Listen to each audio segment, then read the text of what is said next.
오늘 본문 말씀인 사무엘상은 시대적 순서로 본다면 사사기 다음에 바로 연결되어지는 책이지요. 그런데 이스라엘 백성들이 출애굽 시대를 마치고 이제 애굽에서 겨우 하나님의 은혜로 탈출해서 40년 동안 광야 여정을 마치고 가나안 땅에 정착을 합니다. 그 정착했을 때의 삶을 기록해 놓은 게 사사기예요. 바로 이제 사무엘상과 연결되어야 되는데 아니요, 중간에 룻기서가 들어가요. 그 이유가 있습니다. 처음 가나안 땅에 정착한 200여 년 동안은 이스라엘 백성들이 주변 다른 나라와 달리 왕이 없어도 아무 일 없이 잘 살았습니다. 근데 시간이 지나면서 그들이 자꾸 왕을 구하는 거예요. 사실은 이스라엘 백성들은 왕을 구할 필요가 없습니다. 왕을 따로 세울 필요가 없습니다. 왜? 하나님이 그들의 왕이셨기 때문에. 그래서 전쟁이 난다든지 어떤 상황이 발생되면 하나님의 대리자를 세워서 그 모든 문제를 해결하겠습니다. 그 사람들이 바로 사사입니다. 그 사사들의 활동을 기록한 게 사사기인 것입니다. 그런데 여러분, 사사기서가 21장으로 되어져 있고 마지막 절이 25절이에요. 즉 사사기서 맨 마지막 장 마지막 절에 뭐라고 되어 있는지 한번 보실까요? 다 같이 읽어봅니다. 그때에 이스라엘에 왕이 없으므로 사람이 각각 자기의 소견에 오를 대로 행하였더라. 표현은 왕이 없음으로 되어 있지만 의미는 이스라엘 백성들이 왕을 무시했다는 거예요. 왕이 없는 것처럼 행동했다는 것입니다. 하나님과 주파수가 틀어졌다는 뜻이에요. 그러다 보니까 이스라엘 백성은 하나님의 뜻, 하나님의 음성을 듣고 하나님의 뜻을 깨닫고 하나님의 뜻대로 살면 복받게 되어 있는데 하나님과 주파수가 틀어지니까 음성을 못 듣는 거예요. 복받는 삶이 뭔지를 모르고 자기 소견에 오를 대로 살다 보니까 이스라엘의 삶은 하나님의 복과 멀리 사는 거예요. 하나님의 말씀이 더 이상 그들의 판단의 기준이 아니었습니다.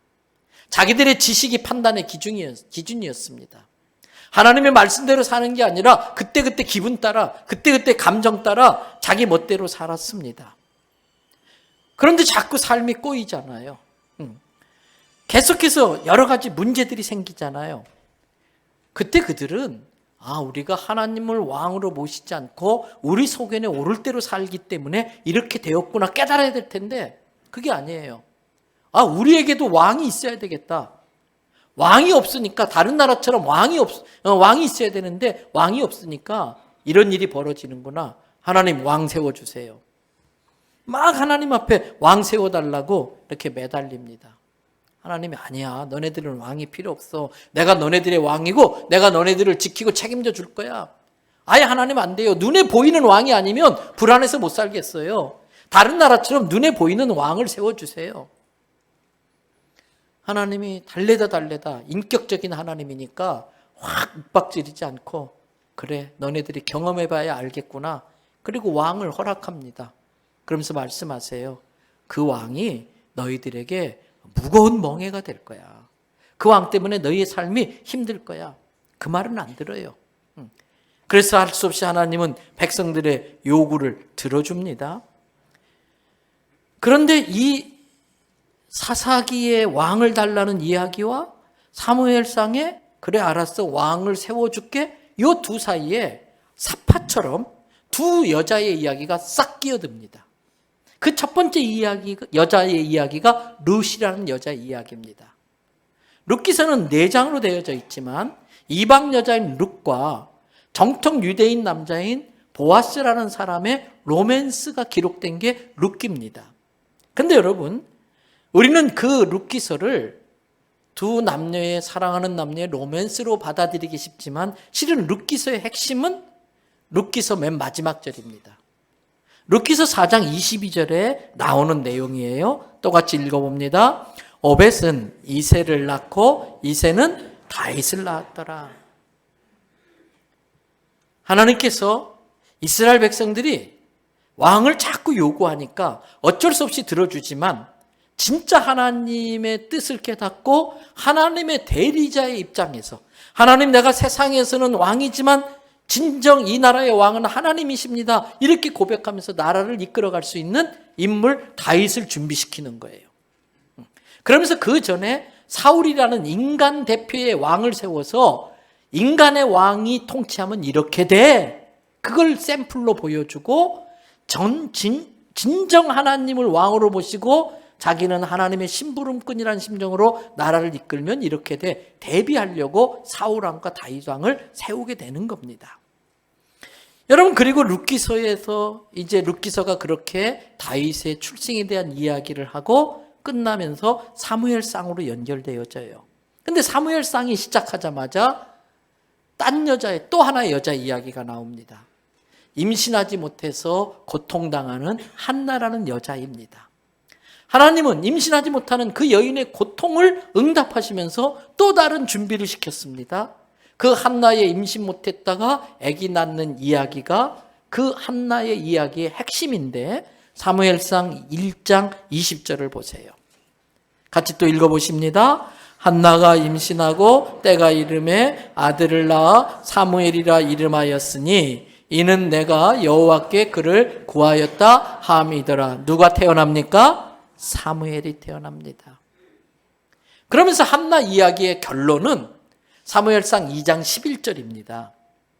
사무엘 아버지 엘가는 원래 자기의 집 라마로 돌아가고 이제 젖을 뗀 사무엘을 성전에 데리고 와서 제사장 엘리 앞에서 하나님을 섬기는 일을 했다.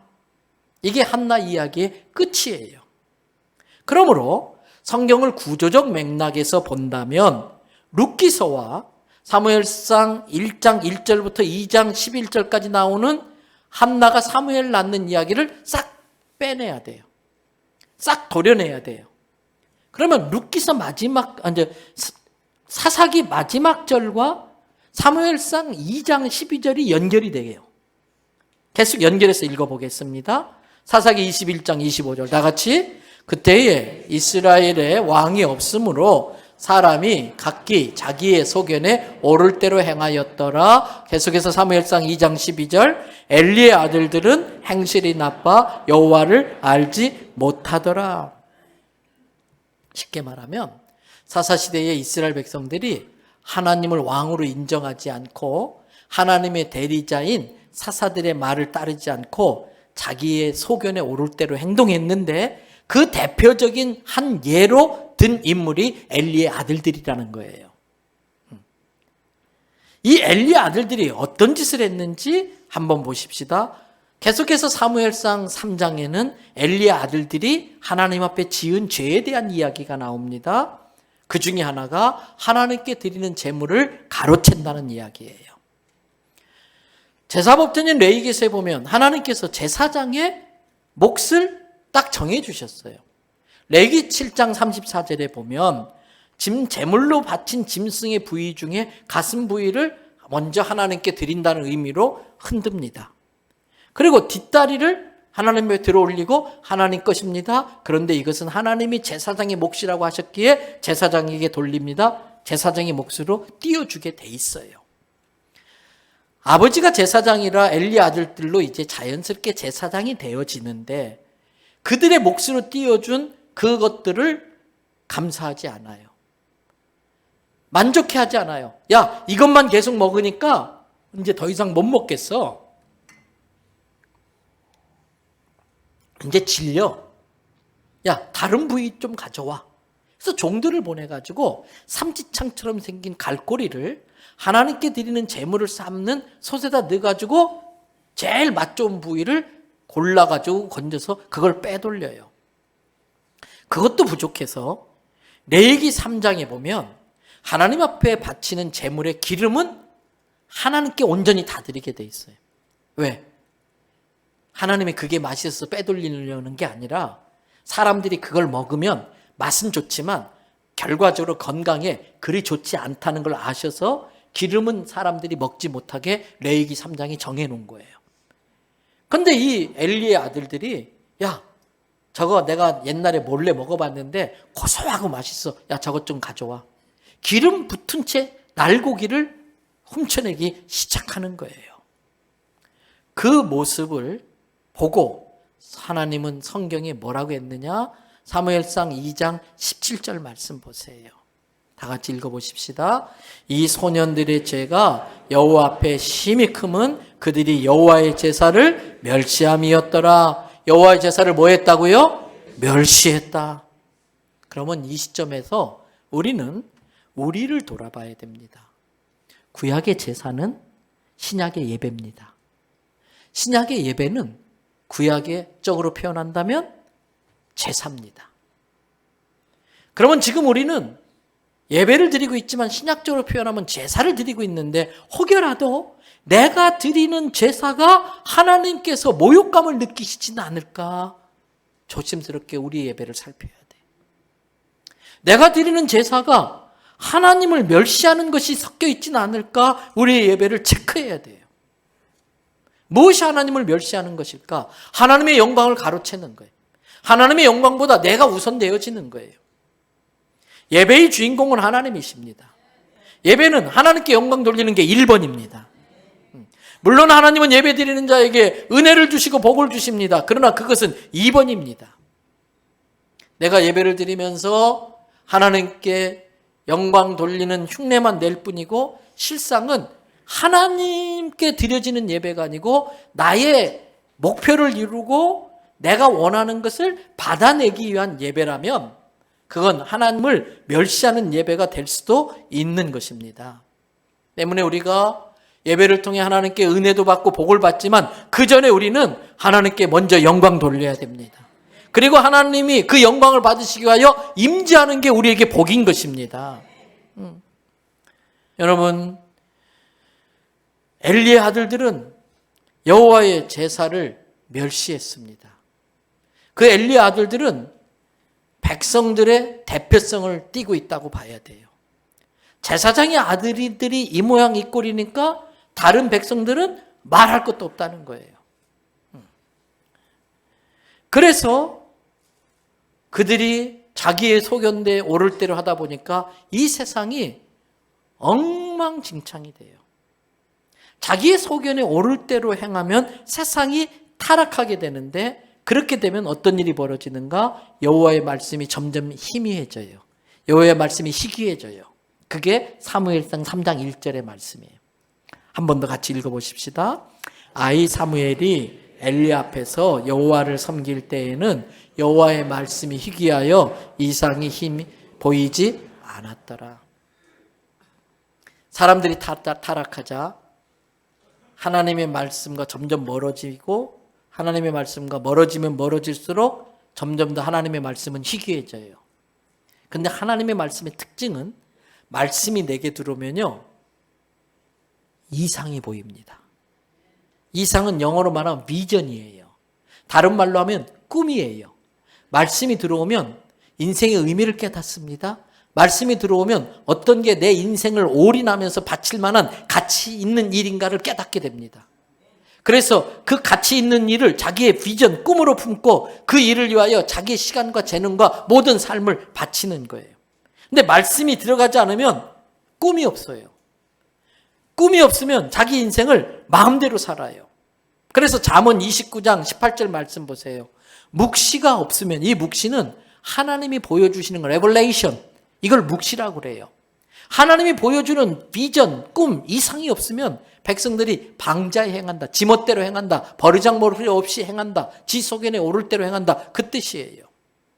그럼에도 불구하고 그 하나님의 말씀이 희귀한 그 시대에 하나님의 말씀을 깨닫고 하나님의 말씀 율법을 지키는 자에겐 그래도 뭐가 있다?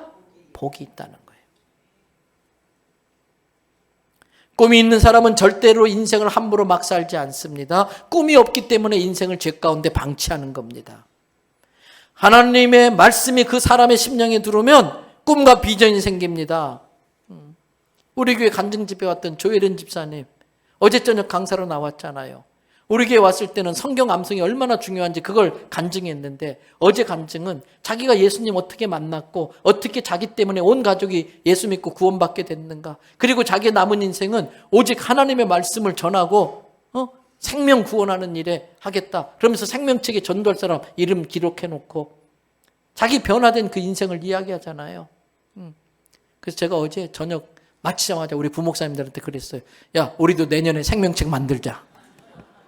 디자인해서 빨리 제작해서 내년에 하자 했는데 그들의 한결같은 과정이 하나님의 말씀을 통해 하나님을 만나고 인생이 바뀌었다는 거예요.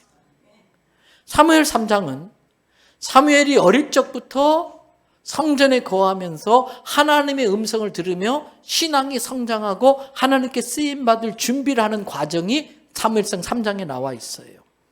여러분, 사무엘상 3장 3절, 사무엘상 3장 3절 잠깐 읽도록 하겠습니다. 다시 빨간 줄로 사무엘은 하나님의 궤에 있는 여호와의 전 안에 누웠더니, 여호와의 궤는 가장 하나님께 가까이 있는 걸 의미하는 거예요. 사무엘은 어릴 적부터 하나님의 궤가 있는 여호와의 전 안에 누웠어요. 우리 아이들이 어릴 적부터 하나님의 음성을 듣는 법을 배우면서 자라야 돼요. 그래서 저는 이 예배당 설계할 때에 8층에 풋살 경기장 넣고 9층 옥상에 8층에도 절반짜리지만 농구장 넣고 독서실 넣고 여기 애들 팡팡 뛰는 거 팡팡 만들고 했던 이유가 애들이 교회 오는 게 재밌길 바라는 거예요. 교회 와서 놀기를 바라는 거예요.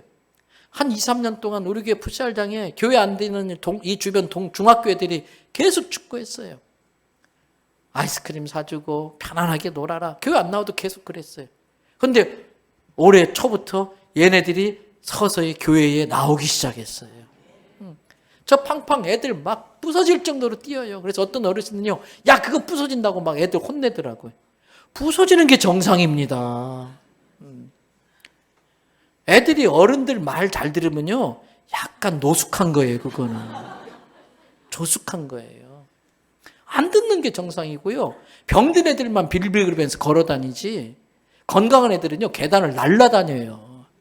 희한한 건 어른들은 조심해도 넘어져서 다치는데 애들은 막 날라다녀도 안 다쳐. 여러분 그 팡팡 부서지면 어때요? 그걸 갖고 놀면서 교회에 재미를 붙이는 애들이 하나라도 생긴다면 그건 비싼 게 아니라 싼 거예요. 부서지면 또 사면 되지 뭐. 네. 여러분 사무엘은 어릴 적부터 성전 안에서 하나님의 궤 가까이에 잠을 자고 머물면서 주의 음성 듣는 법을 배웠어요. 그래서 처음에는 사무엘도 주의 음성 듣는 법을 몰라가지고 하나님이 사무엘아 사무엘아 부르면 엘리 제사장 쫓아갔어요. 제사장님 부르셨어요? 아니야 너 부른 적 없는데 그냥 가서 자라. 또 자려면 불러. 또 쫓아가서 부르셨어요? 안 불렀는데. 그러다가 이제 이게 하나님이 나를 부르시는구나 깨달았어요. 그게 사무엘상 3장 10절이에요. 같이 읽겠습니다. 여호와께서 임하여 서서 전과 같이 사무엘아 사무엘아 부르신지라 사무엘이 이르되 말씀하옵소서 주의 종이 듣겠나이다. 할렐루야. 말씀하세요. 주의 종이 듣겠나이다. 여러분 교만한 사람하고 겸손한 자의 차이는 금방 알 수 있어요. 남의 말을 안 듣는 사람은 교만하기 때문에 그래요. 겸손한 사람은 남의 말을 들어요. 신앙생활도요. 겸손한 사람은 하나님의 말씀을 들어요. 교만한 사람은 안 들어요. 그런데 기독교와 다른 종교의 가장 큰 차이점이 뭔지 아십니까? 기독교는 하나님 말씀하세요. 내가 듣겠나이다 이거예요. 다른 종교는 내가 말할 테니까 들으쇼. 내가 구하는 대로 응답해 주쇼. 내가 많이 갖다 바칠 테니까 하여튼 꼬시고 달래고 설득해서 자기가 원하는 거 일 받아내졌다는 거예요. 기독교는 하나님 말씀하세요. 하나님이 기뻐하는 삶을 살겠습니다. 가르쳐 주세요. 듣는 거예요. 그리고 말씀대로 살 때에 받은 은혜가 감사해서 딜하려고 거래하려고 갖다 드리는 게 아니라 받은 은혜가 감사해 드리는 거예요. 다른 종교는 거래하는 거예요. 내가 이만큼 바쳤으니까 이만큼 축복해야 돼. 그래서 우리가 그런 식으로 신앙생활하면 기독교의 무늬를 띠고 엉뚱한 다른 종교 행위를 하는 거랑 똑같아요. 여러분 하나님의 말씀을 듣는 것에 관심을 가지시기 바랍니다. 하나님이 말씀하시지 않는 게 아니에요. 한 번은 우리 집안에 처가적으로 집안에 아이 한 명이요. 오늘 갑자기 기가 안 듣긴대요. 발칵 난리가 났어요. 가봤더니 귀에 딱지가 꽉 막혀가지고 귀딱지가 좀 있었는데 수영장 갔다 와서 물이 들어가면서 이게 말라붙어가지고 점점 쌓여서 꽉 막히니까 멍멍하면 들리고 안 들린 거예요. 뭐 이비인후과 쓰고 쏙 빼니까 새 세상이 펼쳐졌잖아요. 오늘 우리 귀에 제약과 교만과 건방진 귀딱지가 끼어 있는 거예요. 하나님 말씀이 안 들리는 거예요. 주파수가 닿지 않는 거예요. 겸손하게 그거 빼내고 말씀하시옵소서 주의 종이 듣겠나이다. 복받는 말씀해 주시고 있습니다. 너 그러면 큰일 나 경고의 말씀해 주고 있습니다. 너 열로 가야 하나님께 복을 받아 인도의 말씀을 해줍니다. 이렇게 하면 문제가 풀어져 지혜의 말씀을 해주십니다. 너 많이 힘들지 위로의 말씀을 해주시는데 내가 지금 꽉 막고 안 듣고 있는 거예요. 여러분, 그 제임스 모리스 장로님이 개발에 참여했던 내비게이션, 옛날 내비게이션 없을 때는 어떻게 살았나 참 상상이 안 돼요. 내비게이션 없을 때 밤에 어느 시골들 뭐 신방 간다든지 상가집 가면요, 공중전화도 없지요, 깜깜하지요, 지나다니는 사람도 없어 물어볼 수도 없고요, 길이 막 세 갈래 네 갈래 나오면 거기서 갈 바를 몰라요. 근데 요즘은 걱정할 거 하나도 없어요. 그 아가씨가 얼마나 친절한지 오른쪽으로 가세요, 왼쪽으로 가세요. 난 세상 여자들이 다 그렇게 말하면 좋겠어. 야봐! 경상도 여자들 무서워. 근데 그 내비게이션 딱 차 타면 잠시 머뭇거리는 시간이 있어요. 그게 신호를 주고받는 위성과 연결되는 시간이 좀 필요한 거예요. 연결되지 않으면 이 먹통될 때 있잖아요. 내비게이션 몰다가도 갑자기 멈춰버리잖아요. 이 끊어져 버리면, 통신이 끊어져 버리면 그렇게 되는 거예요. 오늘 많은 성도들이 천국 가는 내비게이션을 잘 켜고 가야 되는데, 그러려면 하나님과 주파수가 맞고 연결이 되어져야 되는데 그게 끊어진 상태로, 그렇게 해서 어떻게 이 많은 유혹이 있고 많은 짝퉁 갈래길들이 있는데 어떻게 천국까지 갈 수 있는 거예요. 여러분, 겸손히 하나님의 은혜 앞에 나오시기를 바랍니다. 그러면서 사무엘처럼 이제 말씀 마치려고 그래요. 사사기 마지막 장 마지막 절과 사무엘상 2장 12절 엘리 제사장의 아들들 이야기 사이에 룻과 한나 이야기가 싹 들어갔어요. 왜 그랬을까? 사사시대에 이 백성들이 세상의 소리에 귀가 팔리고 세상의 제약에 귀가 다 막혀가지고 하나님의 말씀이 희귀한 세상이 된 거예요. 하나님의 말씀은 희귀하면 안 되고요, 홍수처럼 넘쳐나야 되는 거예요. 그래서 그 일을 하라고 두 사람을 하나님이 준비시키려고 룻을 통해서 다윗을, 한나를 통해 사무엘을 준비하게 한 거예요.